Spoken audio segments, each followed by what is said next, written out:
I mean, what's Pro Football Focus doing? Last week they had Brady. This week they got Brady. We're literally doing it differently from everybody else. As a matter of fact, moving forward from this point on, I will not make reference to PFF. Ready to get into it? Yeah. All right.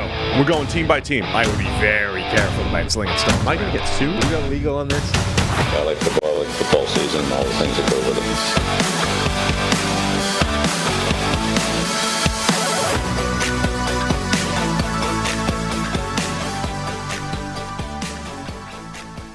It's all coming up Chicago at the moment. Sure, they got only their third win of the season, but it consigned the Carolina Panthers to their 8th loss of the season and actually enhanced Chicago's chances of getting the number 1 overall pick, which now stand at over 40%.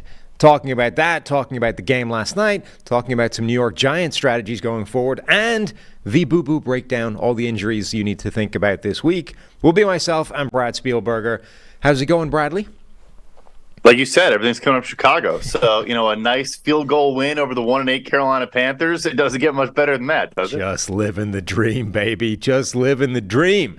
We'll get to that pretty soon. But first, we got to hit talking about securing your family's financial future, starting with life insurance. Fabric by Gerber Life makes it quick, easy, and affordable to protect your family so you can get back to enjoying life. Fabric was designed by parents for parents to help you get a high-quality, surprisingly affordable term life insurance policy in less than 10 minutes. Fabric has flexible policies that fit your family and your budget with quality policies like $1 million in coverage for less than $1 a day. Get your personalized quote in minutes and then apply when it's convenient for you. It's all online and on your schedule. You can go from start to covered in less than 10 minutes with no health exam required. Join the thousands of parents who trust Fabric to protect their family. Apply today in minutes at meetfabric.com/PFFNFL. That's meetfabric.com/PFFNFL. MEET fabric.com/PFFNFL. Policies issued by Western Southern Life Insurance Company, not available in certain states. Prices subject to underwriting and health questions.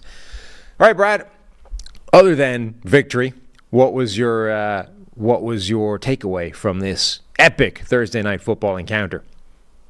I know the stretches of opponents over the last month or so for the Bears have not been the greatest offensive teams across the league, but I do think you are seeing this defense start to play at a much higher level. I mean, you look last night, they technically give up 6 points on the 2 field goals because we had a punt return from Amir Smith-Marset. And you look at the Raiders game, the Chargers kind of killed them, but the Raiders game, the Vikings game, you go back a little bit now, and particularly against the run, they're a top 5 team against the run right now in EPA per play and success rate, and you saw that again last night. Basically nothing on the ground for Carolina, which they kind of tried to lean into early, get Chuba Hubbard going, and he was averaging like 3 yards a carry. So, and then beyond that, again, this season is more so than wins, is about seeing growth from young, recent draft picks. I thought Kyler Gordon, the Bears' nickel corner, was arguably the best player on the field last night. Maybe Derek Brown, maybe some other guys had some splash plays throughout the game, but Kyler Gordon was everywhere in coverage, up against the run, had 6 defensive stops or tackles for loss or no gain. He was awesome. Yeah, no, I think the Bears had some, good performance on defense. Certainly Montez Sweat brings just a competence to the defensive line that they didn't necessarily have without him. Like, Sweat, I don't think is an amazing player, but he's good enough that if you give him opportunities, he's going to get pressures, and he had 7 pressures on 34 pass rushing snaps. 34 pass rushing snaps is a lot, but he returned 7 pressures with it. Like, it's an important element that they're bringing to that defense that they didn't have without him. But we talk heading into that game, right? Steve was saying he likes good defense. He likes defensive battles, but there's a difference between good defense and bad offense. And I think last night, unfortunately, was kind of what people expected going into it, which is we've got 2 fairly incompetent offenses going against each other. That's going to lead to some low-scoring affair. At least Chicago could run the ball, which the Panthers couldn't even do. And that honestly was probably the difference between the 2 teams. Yeah, no, it's a good shout. Right. It was probably one of the worst, games of the season, just in terms of the quality of moving the football that we saw.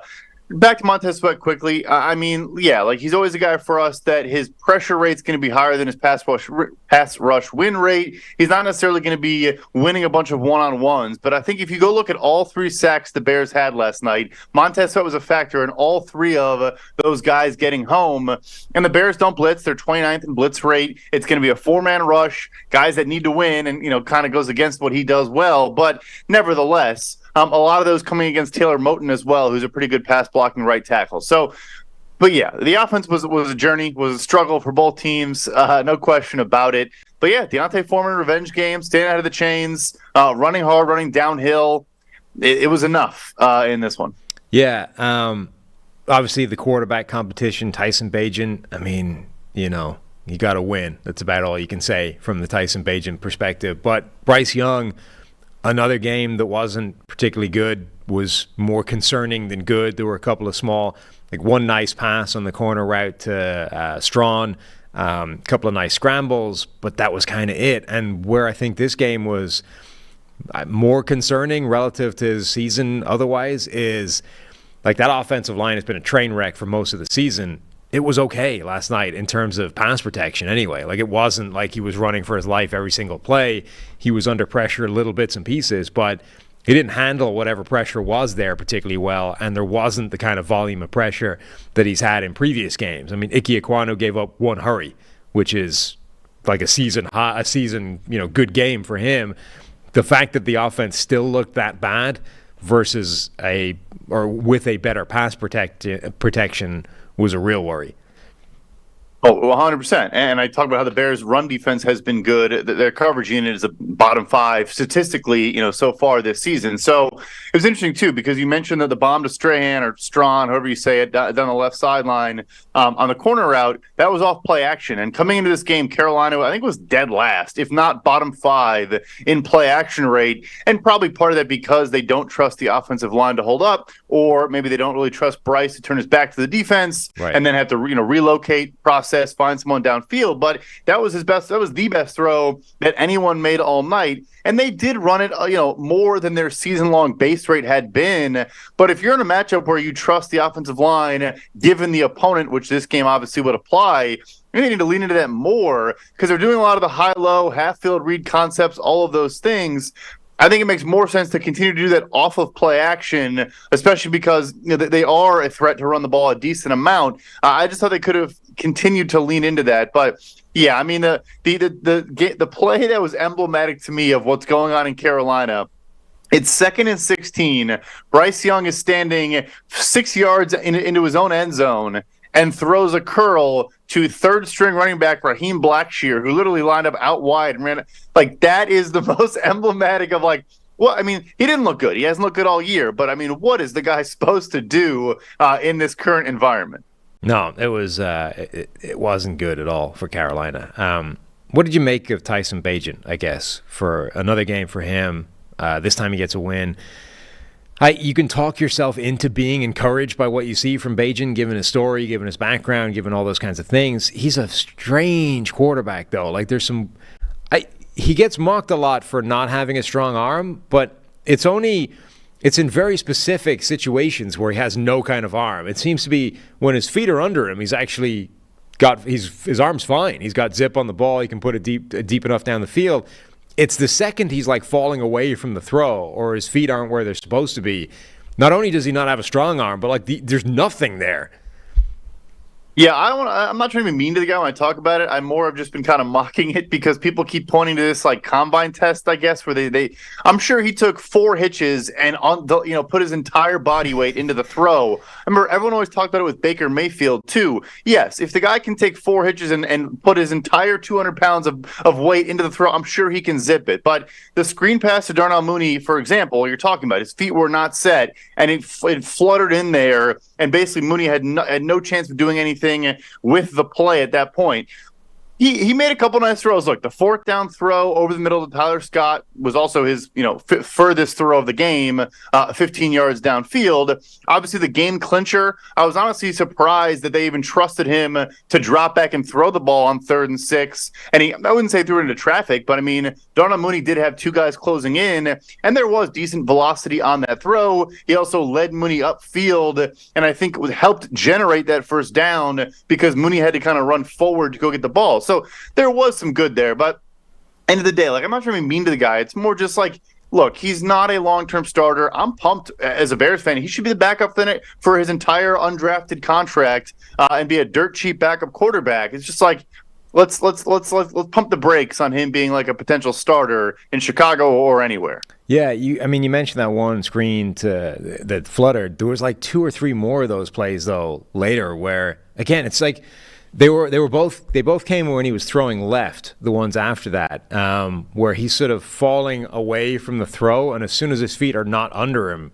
the ball just dies. Like, it doesn't get anywhere near where it's supposed to be at. We were talking about this recently about a quarterback who's like that, whose arm is good when his feet are set, but is terrible when they're not. I can't remember who it was, but Bajan's got that same thing where I actually think his arm is decent when he's got his feet under him and he can put the ball in there. But as soon as it's not, it's like it's the other end of the spectrum. It's catastrophic. It's bizarre. So yeah, I agree with you. Like, I think he's a great story. It's a huge leap. They were showing you, right, the graphic of like teams he was facing in college and then the NFL teams that he's facing now. Like, you go from Colorado School of Mining or something to the Minnesota Vikings, right? It's a pretty big leap. So he's going to have a growth curve attached to it. But I think we're seeing enough limitations that we're not getting out of control and saying, yeah, he's the guy to focus on. Forget Fields. He's the starter. Like, he might be a backup. Yeah, we also look like I do think he processes well. I think he's not like you talk about the footwork a lot, and there were a couple happy feet throws. But honestly, I think when he does have confidence in the pocket, I think he'll stand in there. I think he will plant. He'll square his shoulders and be solid. But we also saw last night, and I don't know if it's a product of him not trusting himself or what, but Tyler Scott on a corner or a post route over from the right slot was wide open for a touchdown. And then Darnell Mooney, of course, the Chicago horrendous all-22, we couldn't really see. I was watching Prime Vision, which is my favorite because you can actually see if there are any DBs behind the guys. Anyway, he had the prime target, the green highlighted circle, so I trust them that he also was wide open when Bajan was rolling to his right.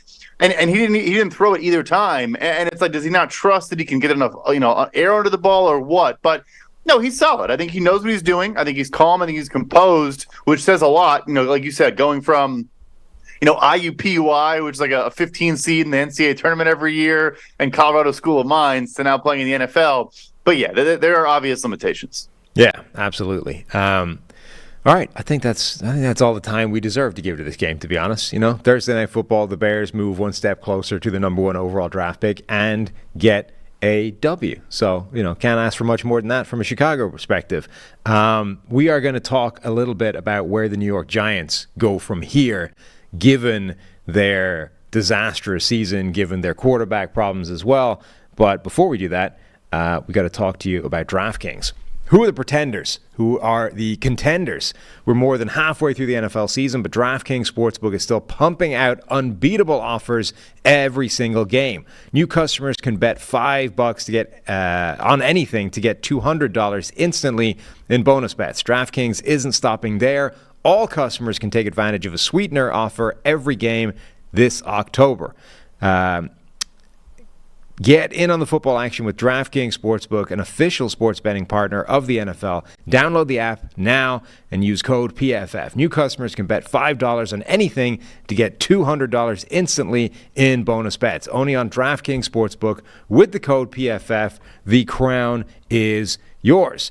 Gambling problem? Call 1-800-GAMBLER or visit www.1800gambler.net. In New York, call 877-8-HOPE-NY or text HOPE-NY to 467-369. In Connecticut, help is available for problem gambling. Call 888-789-7777 or visit ccpg.org.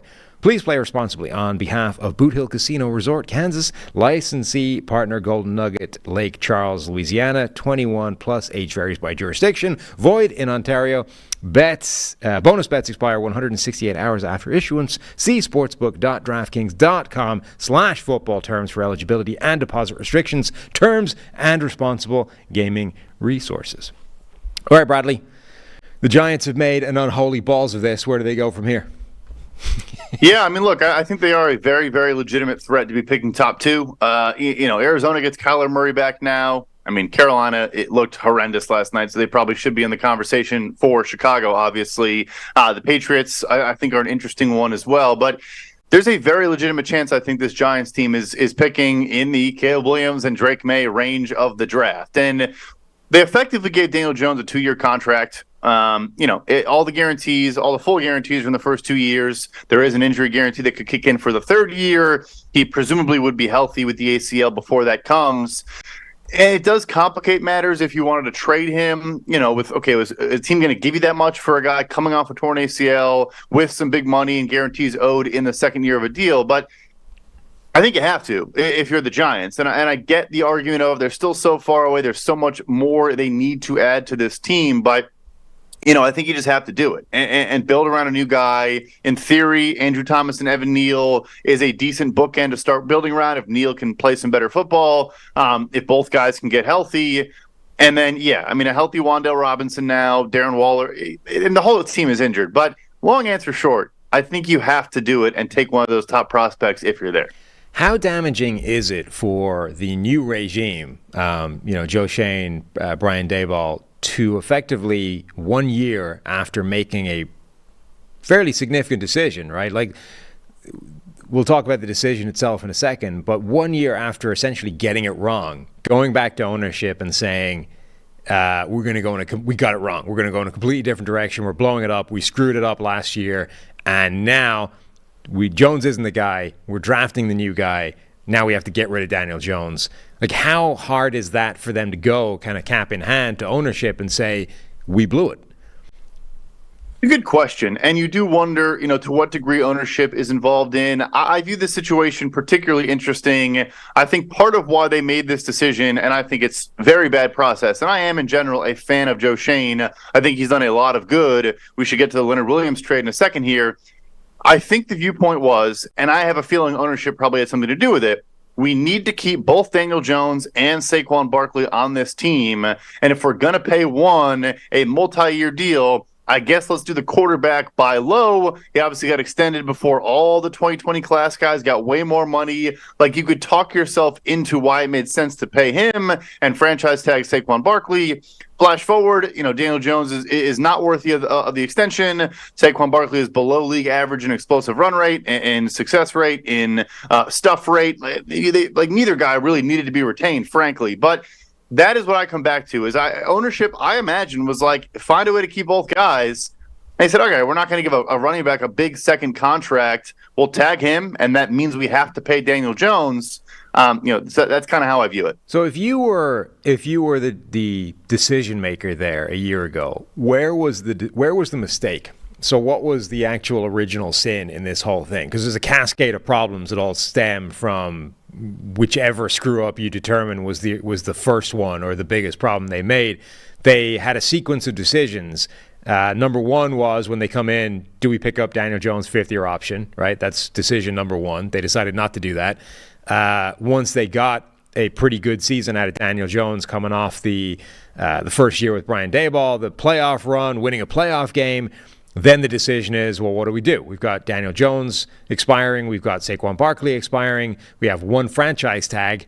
How do we deploy this? They end up deciding to sign Daniel Jones to a contract, giving him multiple years, and then using the tag on Saquon and negotiating that way. So what, in your opinion, was the mistake, and what should have been the actual way to go?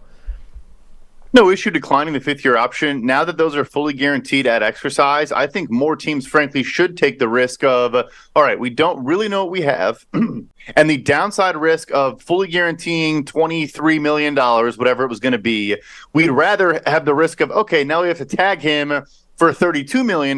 Yes, we're losing $9 million, which is not ideal, but we're also not, let's say he was horrible last year, and then you're on the book sitting there like Sam Darnold in Carolina with a $19 million fully guaranteed fifth-year option that you would give away for a fresh bag of football. So it's like, I think that decision is fine. Right. The issue for me was that, analysis I just thought of the two players. Look, I get Saquon Barkley as a franchise cornerstone. He matters so much, this community, the organization, everything. The franchise tag was created for Daniel Jones 2022. It's literally why it exists. Is, hey, we had a quarterback who threw 15 touchdown passes and had like 7 big-time throws and a 6.5-yard average depth of target. And yes, his offensive line was not good. His receivers were not good. And yes, he was great against Minnesota in that playoff game. But, we need to see more. We don't know if he really is the guy. And to clarify, we're not – the ACL injury sucks, but he was not playing well before that. Right. But I feel bad he's injured. I would like to see maybe he could bounce back. But anyway, that's why the franchise tag was created. And I mentioned Barkley hasn't been great, but if Jonathan Taylor is signing 3 years, 42 – I feel like 3 years, 37.5 was probably a realistic contract for both parties in this Barkley Giants situation. You're comfortable giving 1 year, 11. All right, give him 37.5 with 20 million guaranteed. Again, what's the difference? I think that if I needed to keep both, I probably would have gone that route. So I agree. I think that the way they handled the franchise tag thing was the mistake. I think. I also agree that I think turning down his fifth-year option was a fair move at the time, right? They effectively said, look, if he stinks, we want rid of that. We have no idea what he is. If he's good, we can put the franchise tag on him anyway. So, yeah, it's costing a little bit more, but we're paying for the next year of seeing, right, without any kind of cost. So I agree. I think that made sense.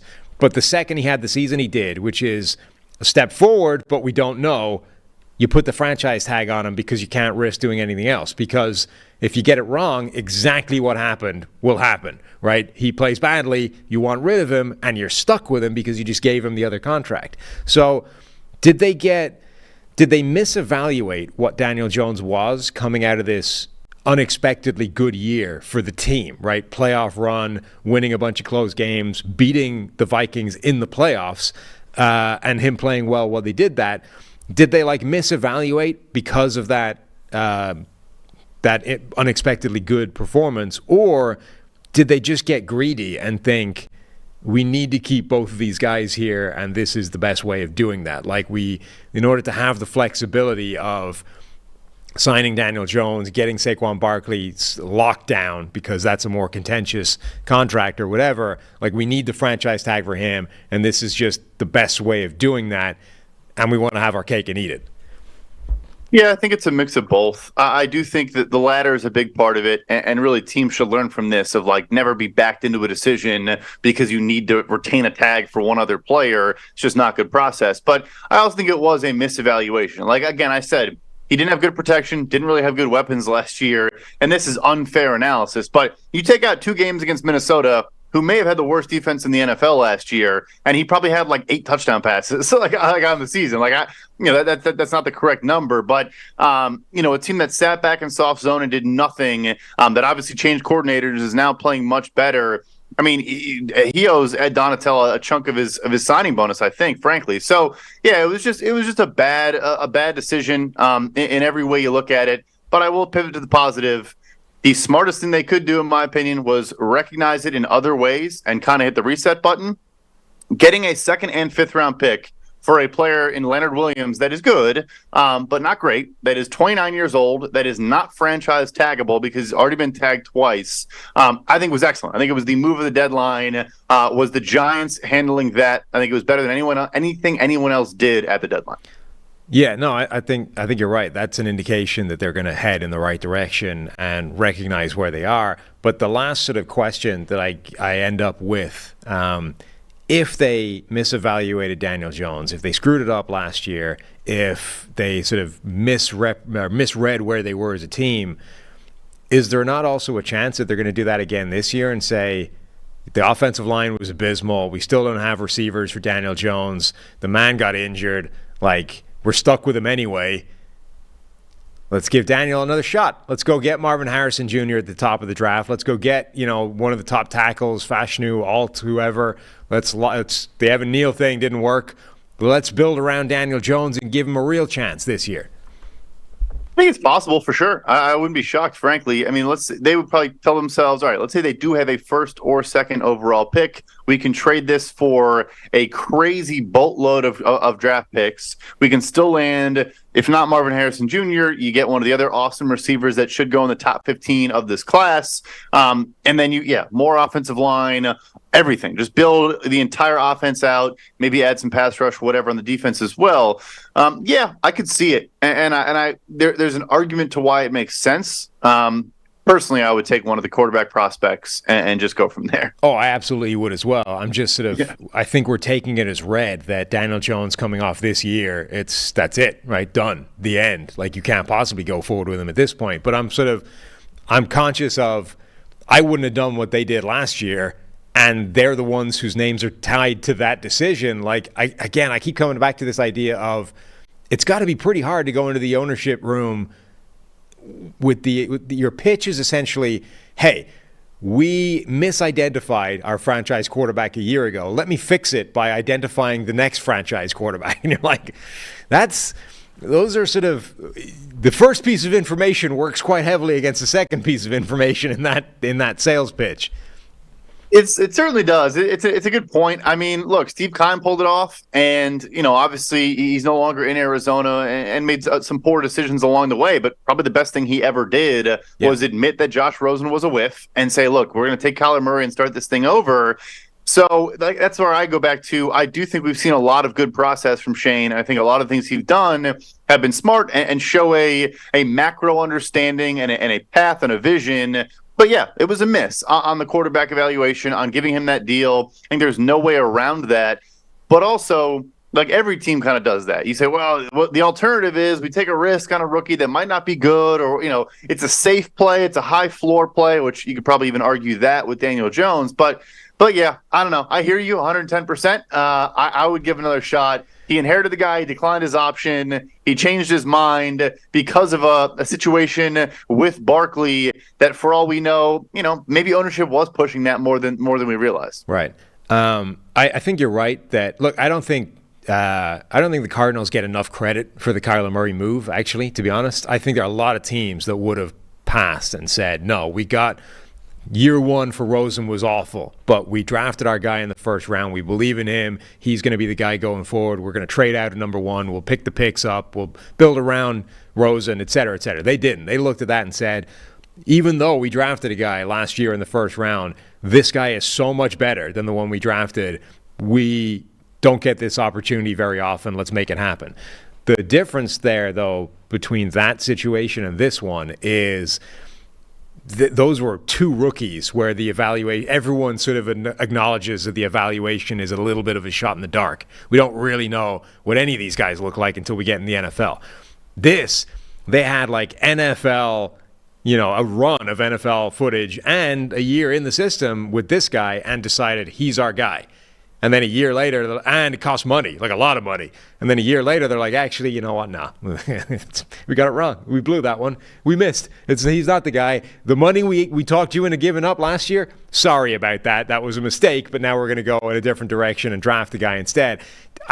It's the right call. I'm not arguing against it. I think that's absolutely what they need to do, and acknowledging the mistake is the first step on the road to putting it right. But that's a tough conversation with the owner, right? Super tough too, because let's say Jones did play the rest of the year, just didn't play well, or maybe had injuries but not a torn ACL. Not that a neck injury is any less serious, but he didn't have a 9-month recovery type of injury, and also, of course, this injury happened in the pocket, but which kind of seems to be the case for all these recent mobile quarterbacks, is they actually don't get hurt doing that mobile thing we all fear, but. Jones is not probably going to use his legs as much, at least for the next, 2 years of his career. And Jones not having the threat of taking off with the football I mean, that's the best thing he had going for him, the last couple of years, is that opening throwing windows and getting respect and having, linebacker spies and stuff like that, because he is taking off and running. It is tough. The money is very different with a Josh Rosen 10th overall pick versus now an extended guy. You're paying $82 million over 2 years. And that's the toughest part about it, is the trade value is probably, because you could go ownership say, yeah, we paid a lot, but we're going to save half of it. We're going to, I think it's like 35 for next year, and we're going to get a second and a fourth. Now it's like the team's going to ask us to retain half the salary, and we're still going to get like a third. It's. I mean, that's just kind of off the top of my head, but it's tough, no question about it. I think the thing that makes if you were on the fence about it, the thing that would settle the decision for you is we did see what this offense looks like this year with non-Daniel Jones quarterbacks, and Tyrod Taylor looked better.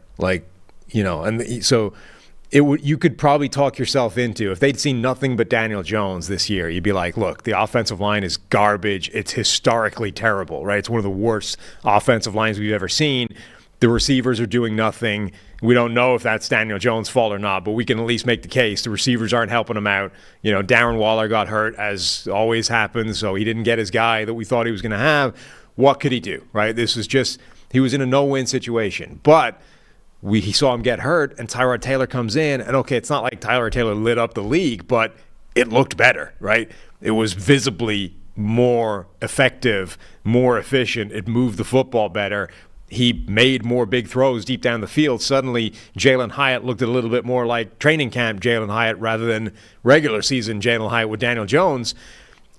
It's difficult now to construct that argument in a completely sound way that doesn't put any blame on Daniel Jones, right? We've seen we can change a guy who the league has determined is not capable of starting, really, and he makes it look better. That's a pretty big indictment on the guy we have under center. It's got to be at least part of his fault.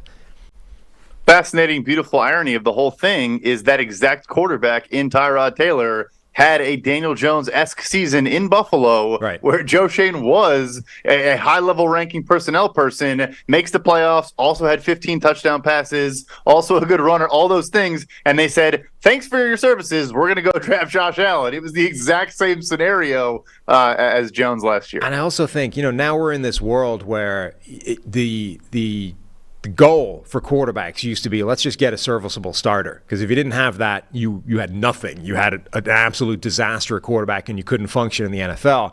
Now, finding those guys is actually really easy. And the goal is finding Mahomes, finding Josh Allen, finding Joe Burrow, finding an elite guy that can move the needle, to the point where I'm actually wondering if there's even a difference anymore between serviceable starter and backup. They're the same guy. Andy Dalton came in, who is now a backup quarterback, and he looked better than the number one overall pick in a single game, right? Tyrod Taylor has looked better than Daniel Jones. Does it make any difference whatsoever if Jameis Winston is the quarterback as opposed to Derek Carr in New Orleans, right? I actually think now the line is gone, that if you have a serviceable starting quarterback, you have a backup quarterback, which means a guy that can start games, but you don't want playing for, 3 seasons in a row because he's not as good as the elite quarterbacks that you need to win the game. I don't know if that line exists anymore. You mentioned Andy Dalton. He was probably better than Derek Carr in New Orleans last year. With all kind of the same construct, same receiving group, same offensive lines, Pete Carmichael calling plays. Yeah, it's a great point. It really is. That middle tier, and we've been saying this forever, and Jason Fitzgerald over the cap's been talking about this for a decade, but that middle tier of quarterback that gets, let's say they're 50% as good as Mahomes, but they get, and that might even be generous, but they get 75% of the money of a Patrick Mahomes, because the way the market works, it's the worst place to be. Yeah, but I think now the line, there used to be, tier 1, your elite high-end quarterbacks, and then tier 2 where you could win with them but it was harder, and then tier 3 which was marginal starters, backups. Either tier 2 has been erased entirely and they just don't exist, or the line that is a really small group now, and tier 3 has come right up to meet it. And now what you have is tier 1, those top 10 elite quarterbacks, maybe not even 10. You have the young guys who are probably in their own tier entirely, but guys you think can maybe get into that tier, so we have hope attached to them. And then you have the tier 3 guys or tier 2 guys who are just everybody else and basically like QB 14 through 38 are the same person. It doesn't matter who you have. It's just get one. Actually, no, it's a very, very good point. I'm wondering what line is blurred. Like, okay, Mahomes, Allen, whoever you want to put in that top cluster, but then the next group of like your, right now, Trevor Lawrence, your Dak Prescott's, like those guys, I think maybe are like the separation between them and the Derek Carrs, whatever's, is larger. And I think, like you said, 14 through, yeah, you said it perfectly. 14 through 50 is the same. Right. Like, I mean, Geno Smith has this incredible sort of resurgence of his career, right? But he's also throwing a DK Metcalf, Tyler Lockett, now JSN, and is still putting a ton of turnover-worthy plays up in the air. Like, is there actually that much difference fundamentally between Geno Smith and, pick your quarterback that's a marginal starter / backup and is just not having his run right now? We're in a weird world where I think that distinction has actually been erased, and that's the indication that you don't have the guy and you need to start over. Yeah, and we are in a league now where if you want to win the big ones, you need to have one of those cyborgs. Like, yeah, you can make the playoffs. And, obviously teams aren't always just saying Super Bowl or bust in every single decision they make. But more and more and more, I think teams are going to shy away from buying into, the Daniel Jones type, Derek Carr type signings. It's just, you're not getting return on investment in any way, shape, or form. All right, Brad, I think that's going to do it for the moment. We're going to kick over for the famed Boo Boo Breakdown, which hopefully soon will be an award-winning Boo Boo Breakdown. If we win an award, then everything you become award-winning, Brad, award-winning podcast guest. So we're going to head over to the Boo Boo Breakdown, and I'll talk to you next week, Brad. Good.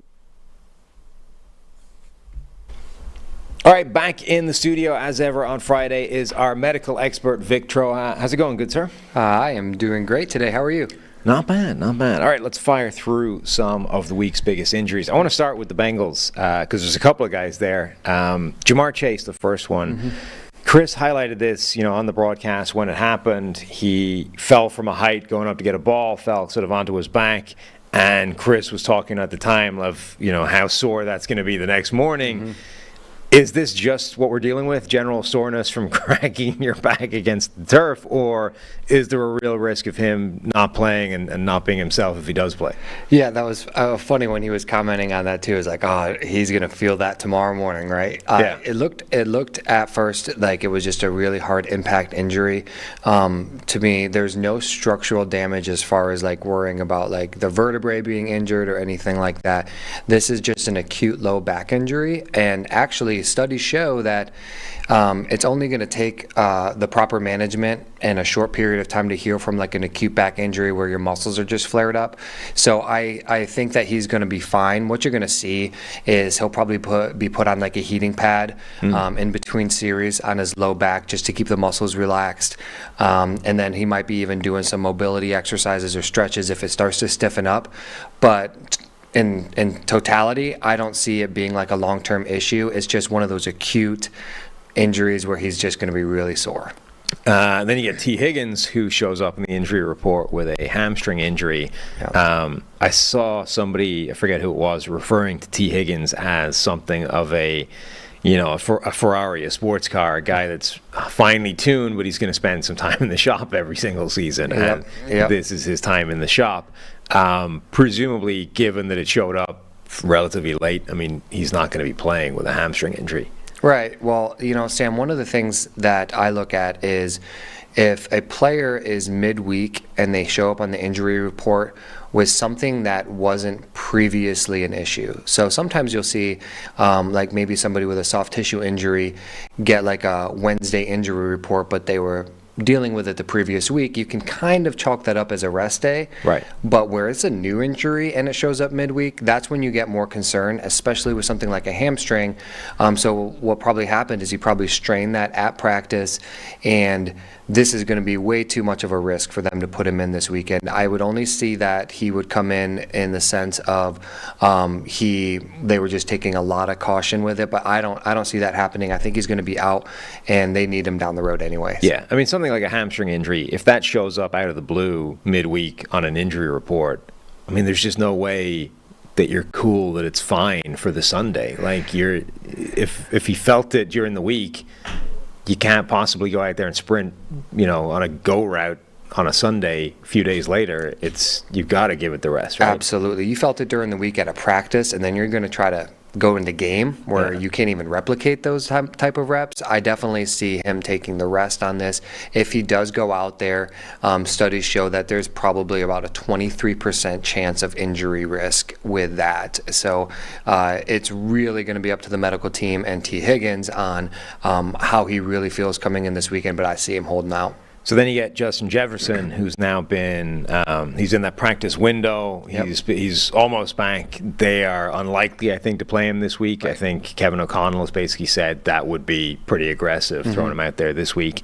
He himself, I think, was sort of saying he's either 80 or 90%, or maybe it was 70% or whatever it is, which I still don't understand as a concept. I mean, it's either it's back or it isn't. 70% of a hamstring is no hamstring. Yes. Like, that's not being able to sprint. So where are we on Justin Jefferson and his hamstring, which was bad enough to dump him on IR? Yeah, since he went on IR and they're getting him back to practice, it's a good sign that he is back now, because that means that they're not going to try to hold him out past the bye, which I believe. Right. But the 100% thing basically tells you that he's still dealing with some soreness or apprehension to like really stride out, because your hamstring is maximally contracted and needs all of that strength and like an 80 to 100% full sprint.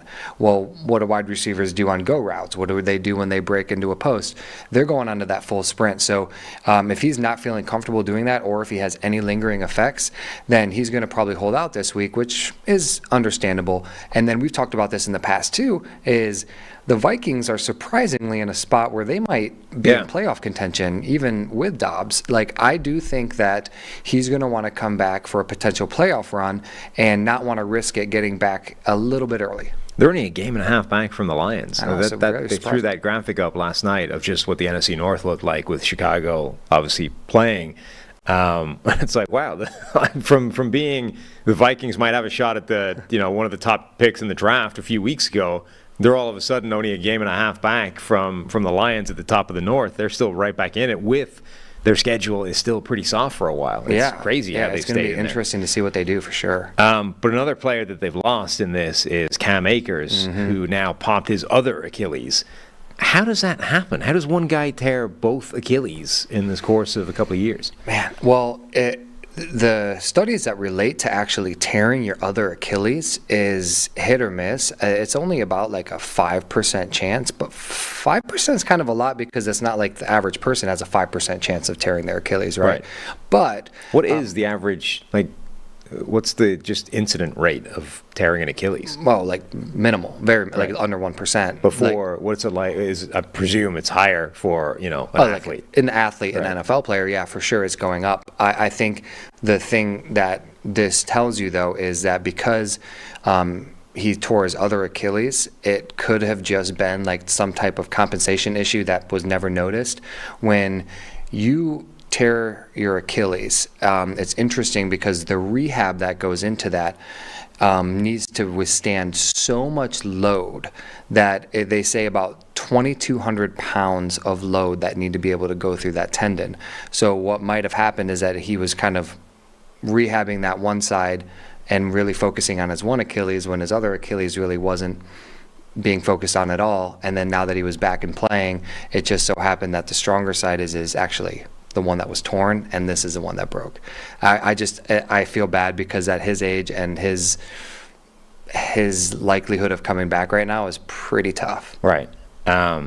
It makes it, though, it makes it kind of fascinating with him being, like, remember his return the first time was like 9 months or whatever it was, like, and everyone, he was the first kind of like, what the hell, this timetable for an Achilles return makes no sense, right? And now we're getting Rodgers, who's trying to come back within the same season. But like, Cam Akers was the original like superhuman return from an Achilles injury, and then he tears his other Achilles.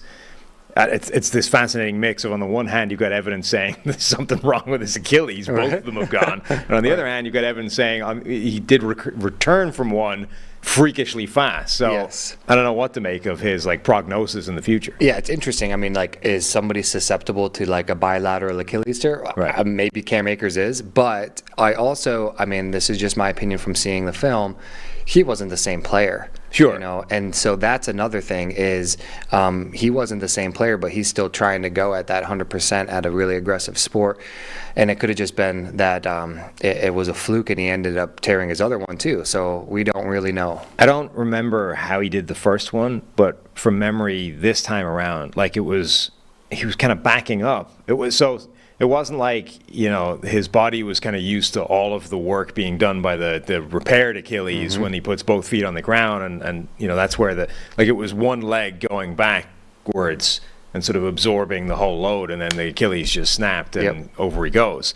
So, I can't see a world where compensation is really relevant here, because you're not going to be making the original or the healthy, quote unquote, Achilles worse by building up the other one, right? Building up the strength of the other one. It's just somehow when the load was put through this one, I don't remember, don't know how he did the first one, but when the load is put through this one and his body just went, nope, not happening. Wasn't that mechanism kind of interesting to you too? Because you look at Aaron Rodgers and his foot was planted and he got landed on, and I texted you, I was like, that's his Achilles, right? Well, this one was... This is the injury that terrifies me. This is the injury. When you are young, you don't think of these. You never consider the fact that at some point, your body is just going to say no to the movement you're trying to make and will not do it, and something will break. You never factor that in until it happens to you. And then from that point on, now you're aware of all of the things that can happen. Now you're like, there's all kinds of crap I can ask my body to do, and it'll just say, not a chance. Nope, something's snapping instead. Right.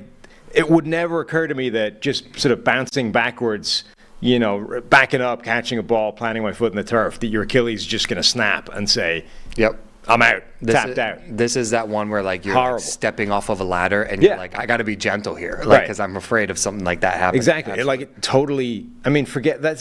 This has to be why when they come back, they're not the same guy, because how can you possibly ever do the same things you've been doing without thinking about it again? You're I was just backing up and I felt like I got shot in the back of the leg. Yep. I'm never, ever going to get back to not thinking that's a possibility again. I mean, how many times has he done that, right? So, and how many times would we be asked to do that again? So, exactly. And before that moment, it's literally a watershed moment. Before that moment, he's probably never thought that that's a possibility before. And then after that moment, he's never going to think it's not a possibility again. I can't see a world where that wouldn't affect how you would play once you're back, even when it is theoretically 100% healthy and ready to go again. Especially on both legs. Right, now. Poor guy. Yeah. All right, Dallas Goedert. Yeah. Dallas Goedert's injury was interesting. I kind of feel like that tackle should be illegal.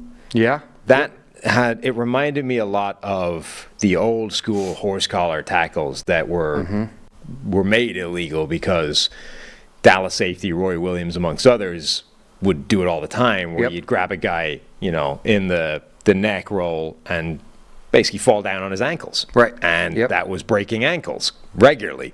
So they're like, this is a dangerous tackle, you can't do it. Well, whoever was making the tackle on Goddard basically grabs his arm, pulls it this way, and then falls on it. Yeah. I mean, that's if you were trying to break his arm, that's how you would do it. That's how, exactly. It's almost one of those where you look at it and you just realize that person took whatever limb was there and put all of their force down and landed on it. And I understand that the reason he did it is because Goddard's out here trying to stiff arm him. But the mechanism to deal with that is not, I'm going to take the stiff arm and snap it. It's, swat it down and then try and get into the body and take him down that way. I I feel like that should be an illegal tackle. Yeah, well, and you definitely have a valid point when it ends up that he fractured his forearm, right? So, like, that's even a worse outcome. He didn't, like, he just, like, sprained his wrist. But the interesting thing is, like, this isn't that bad of an injury. So you hear fracture, you hear radius, where that radial head fracture can happen, and it was on a fall on an outstretched hand. We call it a Fouche injury. But he's going to be back in 4 to 6 weeks. I just think that he's going to have to recover a little bit from just the surgery, but he's going to be able to stay conditioned, which is nice, Right. and he's going to be able to do some other like football-related drills with his lower extremity. It's just that he's going to have to take off with his upper arm. It's kind of like what happened to Zach Moss, right? And he comes back, and you don't even see really a relatively difference from previously being injured. Same thing with Dallas Goedert. Does that get any sort of enhanced like protection once he's back? Does he wear any kind of like not a cast, but some kind of splint even when he's back and ready to go, just to reinforce the repaired bone? Yeah, I wouldn't be surprised if they put like just a basic wrist and brace or splint on it, even with like a thumb strap on. I wouldn't be surprised, especially if he still has some tenderness in there. And that might be just something more mental for him to, put something on because he has had that previous injury, but it's not going to be needed. Like, they will not put him out there if he needs to have any type of stability on a broken bone relying on that brace. All right, anything else we want to hit before we get out of here?